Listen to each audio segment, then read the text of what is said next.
Gracias por atender esta invitación que tiene por propósito escuchar una conferencia que nos va a dar el maestro Javier Garache Castellón, con toda la experiencia que tiene en el ámbito de las relaciones internacionales, las relaciones públicas, protocolos, entre otros. Han sido años de experiencia de nuestro maestro Abel, quien muy amablemente nos está preparando estas palabras para que nosotros, los estudiantes de Relaciones Internacionales, nos ubiquemos en el perfil profesional que nos ocupa. Y el maestro tiene entonces un público, entre unos invitados nuestros, estudiantes también de otros años, de otras carreras, que nos acompañan hoy, pero también tiene invitados dentro del público que son estudiantes del primer año de la carrera de Relaciones Internacionales, que vamos a compartir de esta conferencia. Tiene la palabra, muchas gracias. Muchas gracias a todos por venir, es lo primero. Se ve el interés por aprender y eso es lo más importante. Pensando en mi futuro, ¿está claro? Pensando en mi futuro, por eso estamos aquí, porque estamos pensando en mi futuro, ustedes, y en tu futuro, el maestro. Ese mi, tú es importantísimo para poder superarse en la vida y avanzar hacia adelante. La conferencia que nosotros vamos a dar es exclusivamente hacia relaciones internacionales y toca partes de derecho. Muy importante el derecho para el relacionista internacional y muy importante el relacionista internacional para el derecho. Y eso es lo que vamos a cubrir en la conferencia. La conferencia se titula Las palpitaciones de la Tierra, ejes para el estudio internacional. ¿Saben que la Tierra es un ser vivo? La Tierra es un ser vivo y también tiene ritmo cardíaco, también tiene palpitaciones, se le sube la presión, se le baja la presión, se mantiene alterado, baja el ritmo, vuelve a subir. Esos son los ingredientes que los seres humanos le damos a la Tierra para que pueda envolverse en ese ir y venir de nosotros, los relacionistas internacionales. Entonces, para empezar, vamos ya directamente a darle lectura a esta conferencia, que al final, si alguien está interesado, aquí está el USB, por si alguien la quiere grabar, queda la conferencia aquí. Si ustedes se fijan, se llama Las palpitaciones de la Tierra y hay un corazón formado por seres humanos. ¿Qué significa eso? Que esta visión es importantísima para entender que nosotros somos los que le subimos la presión a esta Tierra que tanto amamos y que el día de hoy es el día del agua internacional. ¿Acaso el agua no es ingrediente importante de la Tierra? ¿Acaso la Organización de las Naciones Unidas ya no nos ha dicho que las próximas guerras son por el agua? Pues hoy es el Día Internacional del Agua. Y obviamente que debe de ser un día de regocijo para el relacionista internacional, porque el agua es un elemento de relación internacional. Con esta introducción vamos entonces a proceder a darle lectura a nuestro elemento que dura 45 minutos. La lectura, 45 minutos, 40, 45. Luego vamos a tener preguntas y respuestas de ustedes.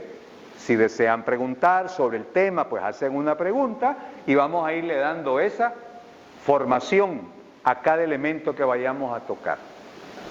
Bien, queridos estudiantes, las palpitaciones de la Tierra, ejes para el estudio internacional. Vivimos en el mundo más convulsionado de todos los tiempos. Un mundo donde las distancias han desaparecido y las cercanías cada vez más se acortan o se alejan. La privacidad de una persona o de una nación ha desaparecido como autonomía o intimidad. Somos personas abiertas y naciones públicas. Inclusive ya no buscamos las noticias, ellas nos encuentran. Esta información ni siquiera es siempre verídica, pues al amparo del manipulado derecho a la libertad de expresión, es habitual, es indigno que nos proporcionen datos o sucesos deliberadamente falsos o inexactos, los fake news. Esta incertidumbre cotidiana e inquietante es la que mide una de las palpitaciones de la Tierra y por lo tanto hemos de cultivar ejes para su estudio internacional. Las relaciones internacionales se movilizan entre variadas palpitaciones. Vivimos pendientes de los ecos vibrantes que producen los acontecimientos y sus consecuencias. Entre la realidad y la falsedad se contamina el mundo. Toda palpitación tiene que ser verificada para no cometer errores de omisión o de interpretación. En cualquier caso, la globalizada difusión de la información hace que se deba de contar con ella como un aspecto fundamental de la política nacional e internacional. Y por supuesto, valorarla como la clave de la victoria en cualquier campo del cambio o intercambio geopolítico. Quien controle las percepciones, las ideas, los relatos, las narrativas y las imágenes, igual que las cifras y los valores, tendrá el éxito del dominio, tanto en el ámbito local como en el mundial. ¿A qué nos lleva esta contundente afirmación como relacionistas internacionales? A que la base de esta exitosa carrera es la información y que la estructura de ella misma está construida por la comunicación. Informar y comunicar es el binomio perfectible que certeramente complementa la internacionalización del intercambio económico y la integralidad política entre los pueblos del mundo. Comunicarse requieren conocimientos previos de lectura y de investigación. Dos palpitaciones importantes. Hay que aprender a leer, hay que gustar leer. La lectura y la investigación, ambas permanentes y actualizadas. La lectura y la investigación son medios determinantes para la consecución, el mantenimiento y la aplicación de los objetivos geopolíticos, sociales, económicos y de seguridad nacional. La carrera de Relaciones Internacionales y Comercio Exterior tiene entre sus haberes, deberes y obligaciones el ineludible mandato constitucional de la preservación, el desarrollo y la defensa de estos intereses nacionales. Ustedes son defensores de los intereses nacionales de nuestra nación. No es simplemente protocolo, embajada y elegancia. No, somos defensores. Nuestro fusil son las leyes y nuestra guerra es a partir de la diplomacia. Y tenemos que ser duchos en esos elementos. Nuestra Carta Magna nos instruye que de la conducta de cada uno va a depender el destino de todos. Por lo tanto, es fundamental realizar todos los esfuerzos técnicos y humanos por vencer en la controversia de la información y de la comunicación. De lo contrario, todas las energías gastadas por otros medios habrán sido en balde, o lo que es incluso peor, se estaría dejando la puerta abierta para que sea el adversario quien juegue sus cartas informativas y comunicativas, terminando con ellos el ganarnos la partida diplomática, económica, social o militar. Nuestra responsabilidad como actores de las ciencias políticas es el estar inmerso en las valoraciones esenciales e inmutables de soberanía, independencia y autodeterminación. Las causales mencionadas nos conducen al ineludible cumplimiento personal, táctico y estratégico de rediseñarnos en la obligación de la lectura y en el interés de la investigación. Todo lo anterior nos señala el camino responsable y correcto de nuestra preparación profesional y así defender en ciencia y esencia a la nación como Estado y a la ley como derecho. Hemos aprendido y apreciado con el planteamiento anterior importantes palpitaciones que agitan el existir de nuestro planeta. Otro de los pálpitos sustantivos de la Tierra es la historia. Conocer el pasado ilumina el presente y los aleja de mitificaciones de dogmatismo, del tergiversar y del oculto y traidor peligro de las medias verdades. En estos tiempos de las noticias falsas y los brotes del negarlo todo, afirma con mayor seriedad el plantearse por qué la historia cuenta. Más que nunca, y nosotros los relacionistas internacionales, más que nunca es necesaria el conocerla y el no olvidarla. Es decir, poner en contexto los hechos, investigar en los fondos documentales y contrastar la fuente. Son modos de enfrentarnos como actores de las ciencias políticas a ese inmenso reto de indagar y reconstruir el pasado. Solo así tendremos una verdad robusta y comprobable en el activo presente. La historia es una reflexión sobre una época, pero una época que al descubrir su veracidad nos va a proporcionar el patriótico enaltecer del merecido orgullo nacional o la profunda vergüenza de enviar hechos al recuerdo y la no repetición. A la patria, sin el estudio serio de su historia, no hay fe ni argumento para defenderla.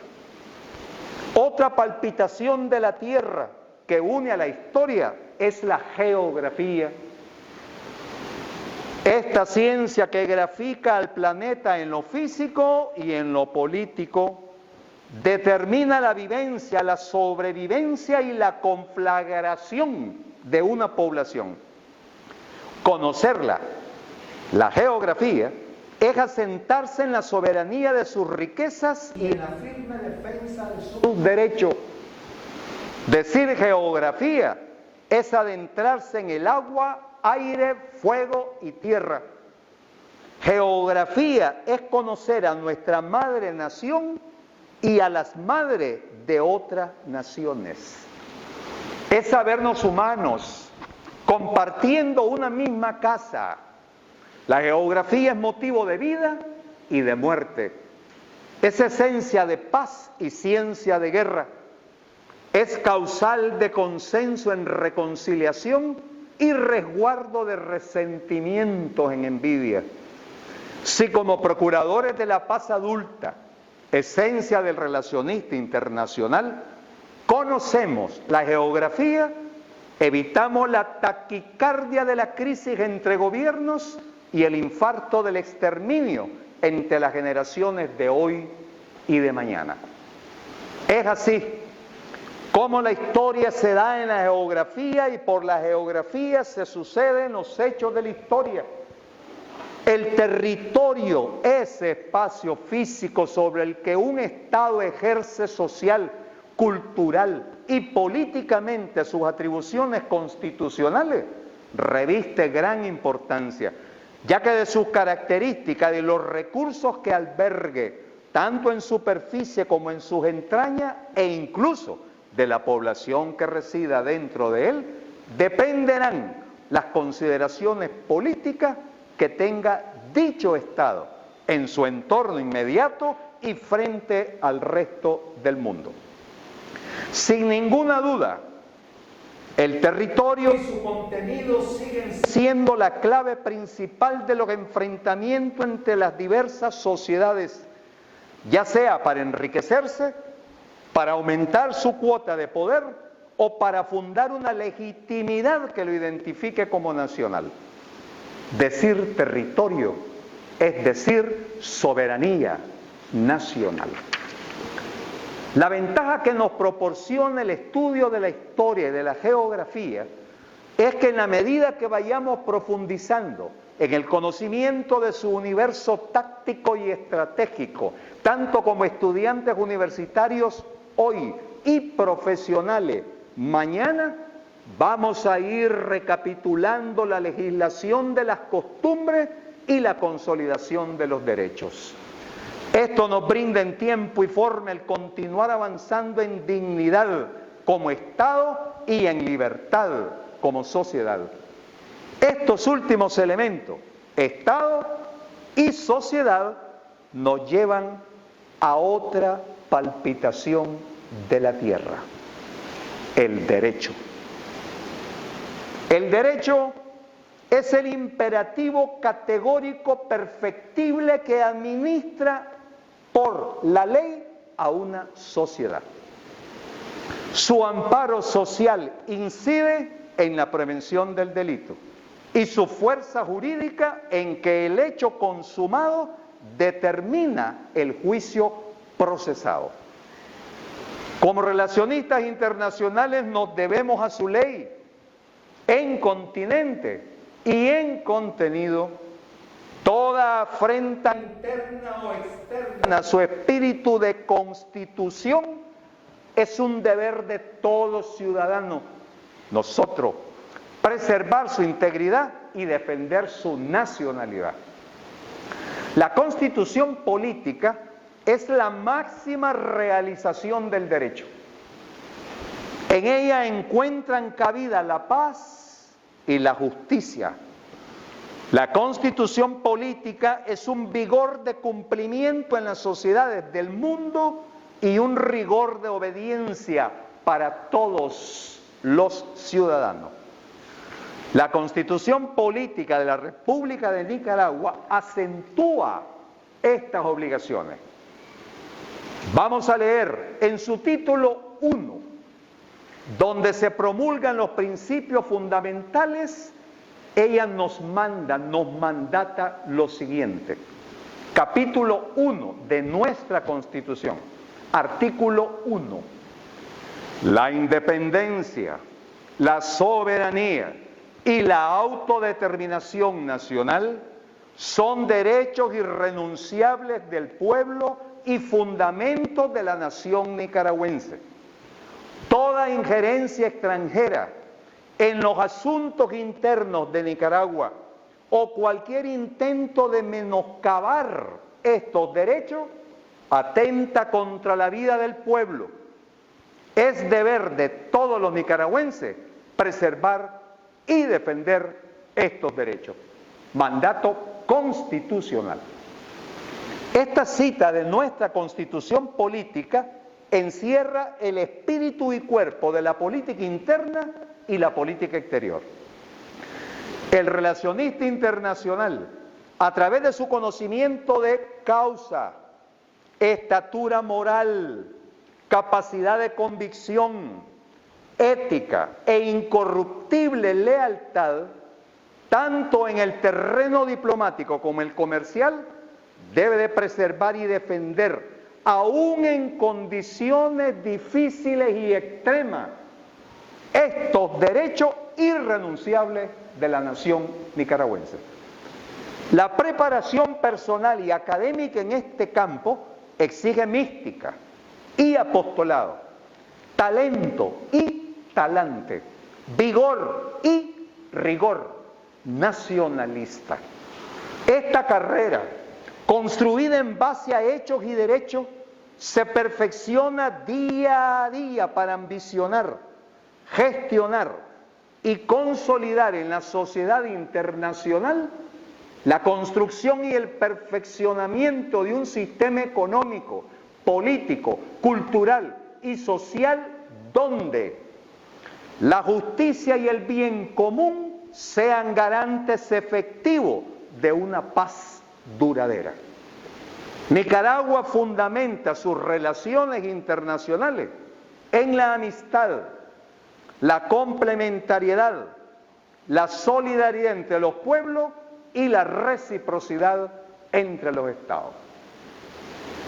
Otra relevante palpitación que sube y baja la presión del ritmo cardíaco de la tierra es la economía.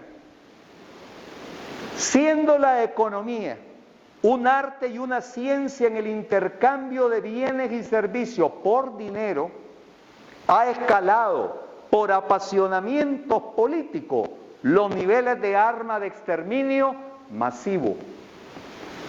Así como la economía salva a una población en cuanto a sobrevivencia productiva, alimentaria, tecnológica o sanitaria, también puede, por dictámenes de gobiernos políticamente adversos, tomar medidas invasivas y coercitivas contra un país e imponer sanciones y bloqueos. Estas medidas de extorsión pueden llegar a corto, mediano o largo plazo a liquidar el progreso y la esperanza de vida de cualquier nación o población sancionada. El país que aplica el belicismo de la economía, utilizándola como medición coercitiva, busca la hegemonía política mundial o regional o continental, ya sea de manera unilateral o en alianza con otros países, sin importar que las graves consecuencias del país que las experimente alcancen sin compasión la falta de lo indispensable, la inestabilidad integral, la destrucción progresiva de su desarrollo nacional o la desaparición humana. No importando comercio, credo, color, edad, sexo o filiación política. La guerra moderna no solo es una guerra de soldados y armas, sino también de potencial económico. Siendo más específico, y en este orden de cosas, la guerra económica en este siglo XXI se podría definir como la pugna entre empresas, sociedades o estados por el dominio de áreas económicas, teniendo como objetivo las ventas, los beneficios, el control de los mercados, la anulación de la competencia, el robo de talento, recursos naturales, medicina, energía y el sostenimiento de la supremacía tecnológica. En la actualidad, ante problemas geopolíticos se imponen sanciones económicas, se congelan activos, se agravan aranceles, se deniega la posibilidad de comerciar en dólares, se emplean divisas como armas, se manipulan las finanzas mundiales, se impide negociar en los mercados internacionales, se revocan o niegan visas o se embargan cuentas bancarias en el extranjero, tanto de personas y sus familiares como las reservas en moneda y oro de toda una nación. Esto también es relaciones internacionales. Por otra parte, la creciente importancia de la economía como elemento decisivo de poder implica que el amplio espectro gestor y mundial de las relaciones internacionales también se esté volcando en este campo. Ustedes van a recibir relaciones económicas internacionales y en ese campo tocarán elementos de los que hemos estudiado.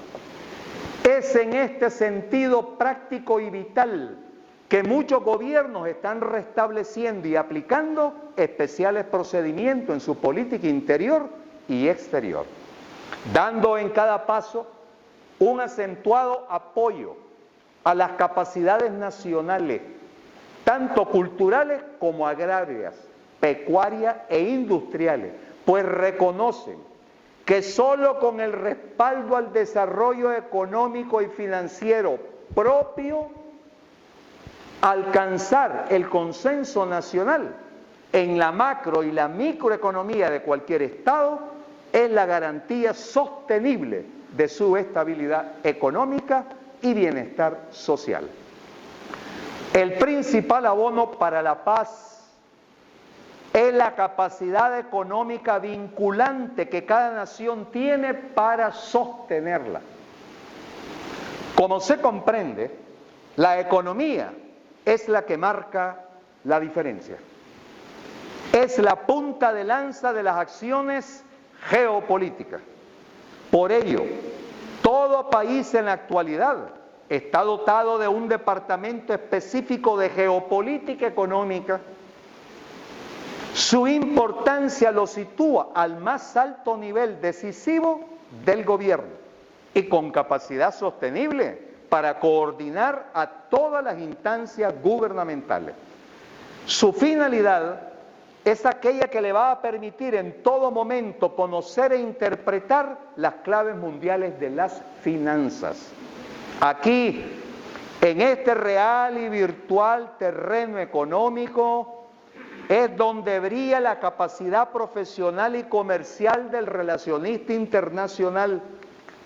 No dudamos en afirmar que las primeras y principales amenazas a la seguridad de un Estado van a ir siempre dirigidas contra la línea de flotación de la economía nacional. El tensiómetro que medirá otra de las palpitaciones de la tierra es la diplomacia. Este término puede hacer referencia tanto a una actividad como a una institución. En el primer sentido, como actividad, la diplomacia se podría definir como la acción de los estados para relacionarse e interactuar entre sí.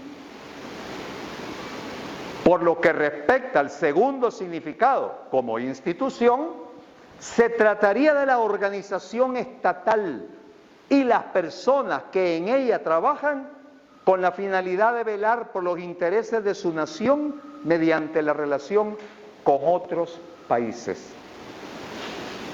Ahora bien, aunque de manera normal esta rama de la política procura solventar la diferencia entre Estados sin tener que recurrir a la violencia, no existe contradicción entre diplomacia y Fuerzas Armadas, así como tampoco hay una asociación directa entre diplomacia y paz. En diplomacia hay que hablar poco y escuchar mucho, habilitar tolerancia, discreción y una paciencia a toda prueba. Tener valor en la decisión. De hecho, un diplomático puede tener por misión procurar un conflicto armado si eso es lo que más interesa a su país. Esto último, veámoslo como recurso extremo y prioricemos la máxima que nos dice que los embajadores, una de las ramas de labor de las relaciones internacionales, que los embajadores tienen como misión prioritaria obtener sin confrontaciones lo que su gobierno necesita. Es decir, ser preventivo y proactivo. Siempre tengamos presente que un buen servicio diplomático, donde el relacionista internacional es ciencia, arte y parte, otorga a cualquier país una enorme ventaja. Una de las claves de la seguridad nacional es conseguir una positiva influencia en el mundo. En otras palabras, disponer de una buena imagen diplomática que favorezca los intereses vivos y en punta del país, empezando por lo económico, así como disuadir con hechos sostenibles a los posibles adversarios. La diplomacia consigue actuar también de forma eficaz en el seno y proyección de los organismos internacionales. En estos medios, los organismos internacionales se deliberan, gestan y desplazan importantes decisiones mundiales, sean de índole económica, geopolítica, territorial o militar.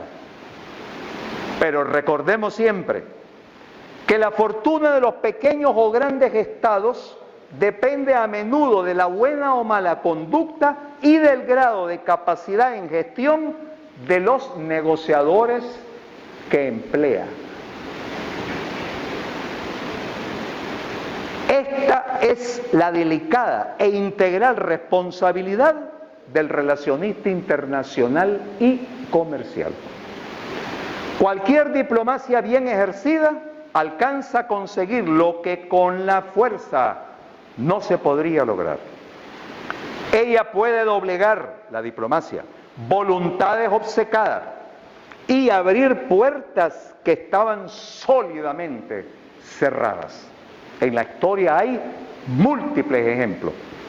Hay que dotarse como nación de una diplomacia vigorosa, robusta, dinámica y eficaz.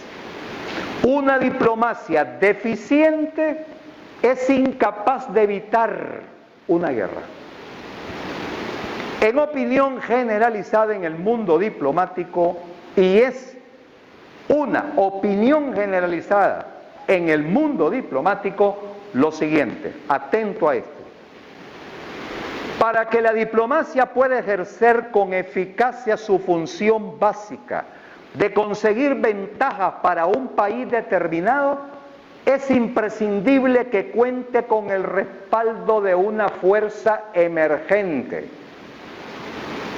es decir, de un instrumento coercitivo y de presión cuya mera amenaza, por distante que se vea y por nula o escasa que sea su mención directa durante las negociaciones, le dé credibilidad, prestigio y poder de convencimiento.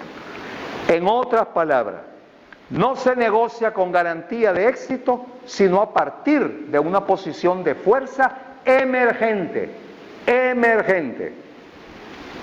Dado que toda tentativa de ese género puede ser, con derecho y con razón, interpretada por el enemigo como un signo de debilidad.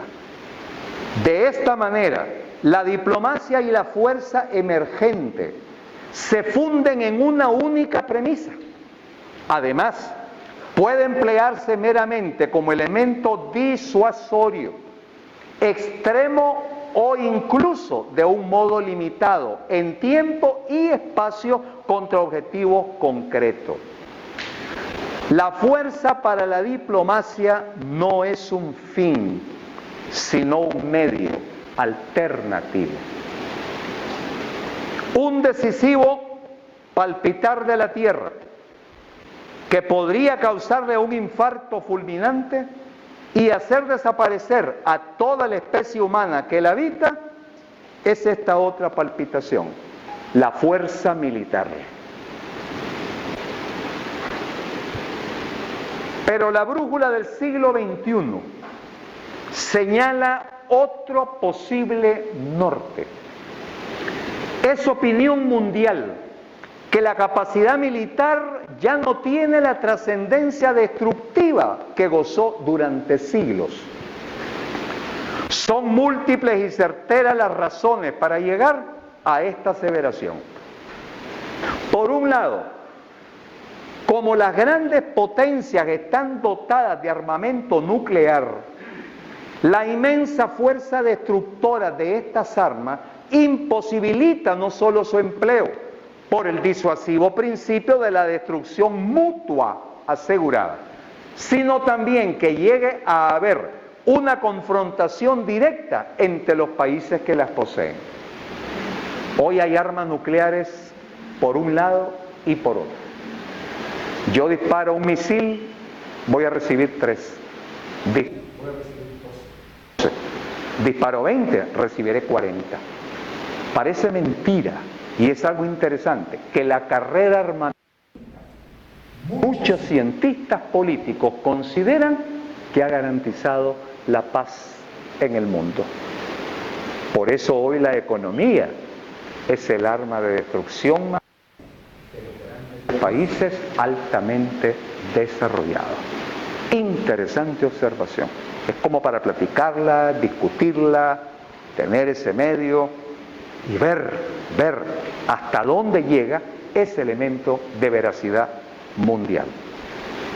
Hoy en día, al no llevar a cabo un enfrentamiento directo de alta intensidad, las superpotencias libran batallas de bajo perfil en escenarios ajenos, en donde además de recurrir a tropas interpuestas, privadas y mercenarias, hacen un uso intensivo de operaciones especiales encubiertas y drones artillados. Por otro lado, la indudable y vital dependencia e interdependencia económica a la que están sujetos la totalidad de los países aleja el fantasma de una conflagración de exterminio masivo, convencional y generalizado. Igualmente, existe un factor psicosocial, la población civil.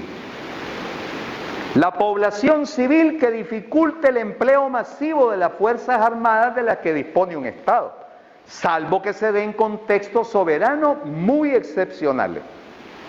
Acentuando este punto, se trata del rechazo por parte de las poblaciones de los países más avanzados a sufrir bajas propias, sobre todo en conflictos cuya intervención no deja de ser cuestionable. No obstante, la capacidad militar todavía reviste una importancia capital a la hora de determinar el poder de un Estado. Esta consiste desde el ejercicio de la disuasión, que es la primera misión de las Fuerzas Armadas, o sea, el respaldo a la acción diplomática y negociadora, hasta llegar al extremo del empleo decidido y manifiesto del ejército. El medio militar sigue siendo uno de los pilares esenciales en los que se sustenta un país. La historia nos demuestra la enorme importancia que la diplomacia ha tenido en el contexto geopolítico, como instrumento fundamental para ejercer el poder. Y si siempre ha sido así, quizás hoy en día su relevancia se ha incrementado notablemente con los avances tecnológicos en el campo de la comunicación. A cualquier país, con independencia de su tamaño geográfico, capacidades y potencialidades, disponer de un buen servicio diplomático, tanto en lo real como en lo virtual, le proporciona orbitalmente indudables ventajas geopolíticas. Y si a esta eficacia de la diplomacia se le suman las fuerzas vinculantes como palpitares de la tierra, la información, la comunicación, la lectura, la investigación, la historia, la geografía, el derecho, la economía y la fuerza militar, todas unidas en la diversidad y valoradas como los ejes de estudio de las palpitaciones que suben y bajan la presión de la tierra, tendrá la diplomacia entre sus acertados argumentos de presencia y discusión los medios necesarios para persuadir y convencer en cualquier negociación de carácter internacional. Para conseguir un mundo más armónico, en el cual la primera prioridad sea la seguridad humana, se hace necesario un cambio de mentalidad. Tenemos que abandonar el individualismo y el egoísmo y dirigirnos hacia un modelo que contemple a todo y a todos los que nos rodean, los cuales deben ser parte intrínseca de uno mismo. Hemos de procurar que en medio de las diferencias, hemos de procurar que en medio de las diferencias se construyan objetivos comunes y en medio de las igualdades se estructuren propuestas para la unidad en la acción. Esta es la sinergia del respeto mutuo. Debemos fomentar, sostener y premiar la formación moral e los programas universitarios tienen que entrelazar la vitalidad de las humanidades con la necesidad de la tecnología. Su objetivo, conocer y aplicar. evitar la Robotización de los seres. La persona no puede perder su esencia de vida en relaciones internacionales. Es decir, aquello conmovedor que una máquina no puede llegar a tener nunca, tales como conciencia, sentimiento, moral, escrúpulos, valores, ética, dignidad, lealtad, decoro, honor. Estos son derechos originarios del sujeto persona y no del objeto artificio. La voluntad humana de la guerra no puede llegar a ser sustituida en sus decisiones de vida por un aparato. Si esta irreflexiva sospecha llegara a suceder, quizás nos encontremos ante el final de la especie humana. Nos ha conectado para la solidaridad y debemos vernos como parte de un todo, sociedad en unidad proactiva, tanto vinculante como comunicante. Las distintas asignaturas que complementan el conocimiento teórico y práctico de las relaciones internacionales y comercio exterior están programadas para enseñar la preservación de la humanidad en esperanza de vida y la conservación de la tierra en desarrollo sostenible. Somos una carrera que diseña el presente en respeto mutuo y el futuro en bien común. En nuestro caso, Nicaragua, debemos de promover un futuro donde la independencia, la identidad nacional y la justicia social conformen el mapa triangular de nuestro territorio y aprender que de la suma en cifra de cada uno de sus ángulos resulta el sagrado valor de la soberanía nacional. Soberanía que por ella y como nación y a ella nos debemos como ciudadanos. Muchas gracias.